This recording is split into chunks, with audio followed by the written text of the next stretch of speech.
Hello ব্রোন, welcome to my another video. চলে আসলাম আপনাদের জন্য নতুন আরেকটা মিনি ব্লগ ভিডিও নিয়ে।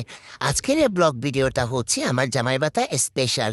এই ব্লগ ভিডিওটার জন্য অনেকেই কিন্তু অপেক্ষা করেছেন, কিন্তু আমার ব্যস্ততার কারণে আমি সেই ব্লগ ভিডিওটা আপলোড করতে পারিনি। আজকে যেভাবে হোক আলটিমেটলি আমি সেই ব্লগ ভিডিওটা আপলোড করেছি। আমাদের বিয়ের পর এই প্রথমবার আমি আমার বাড়ির সবাইকে নিয়ে আমাদের বাড়িতে যাব, সেক্ষেত্রে ফিলিংসটা ছিল অন্যরকম। আর জামাইও কিন্তু এ প্রথমবারের মতো তার শ্বশুর বাড়িতে যাচ্ছে, সেক্ষেত্রে সেখানে থাকবে অনেকগুলো রিচুয়াল। আর আমরা সকালবেলা বেরোতে বেরোতে অনেক পরিমাণে লেট হয়েছে, সাথে ছিল সবাই। রাস্তা দিয়ে যেতে যেতে অনেক ভালো একটা সময় কাটছিল, হঠাৎ করে একটা গাড়ি অ্যাক্সিডেন্ট দেখতে পেয়েছি।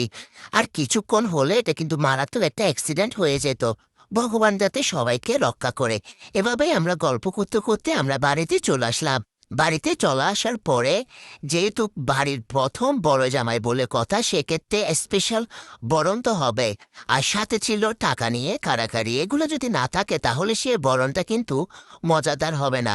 বাইরে বার টাকা নিয়ে এত পরিমাণে যে সিন্ডিকেট করতে পারে সেটা কিন্তু আমি আমার হাজব্যান্ডকে না দেখলে কিন্তু বুঝতে পারতাম না। এরপরে আমার দাদু যখন তাদেরকে আটকাতে গিয়েছে, তাকে একেবারে স্নান করে দিয়েছে। আসলে আমরা সবাই মিলে অনেক মজা করেছি। আর আমার জামাই যে এত পরিমাণে কিপটামি করবে সেটা আমি কখনোই কল্পনা করতে পারি নাই। যাই হোক, যেহেতু কিপটামি করেছে এবং সবাইকে ভালোভাবে মেরে দিয়েছে পার্টি স্প্রে, আমার থেকে আসলে ব্যক্তিগতভাবে অনেক বেশি ভালো লেগেছে। যাই হোক, এভাবে করে আস্তে আস্তে স্টাইল মেরে মেরে আসছিল। আর সুন্দর করে আমার ঠাকুরমা তাকে সুন্দর করে মুখটা মুছিয়ে দিয়েছিল।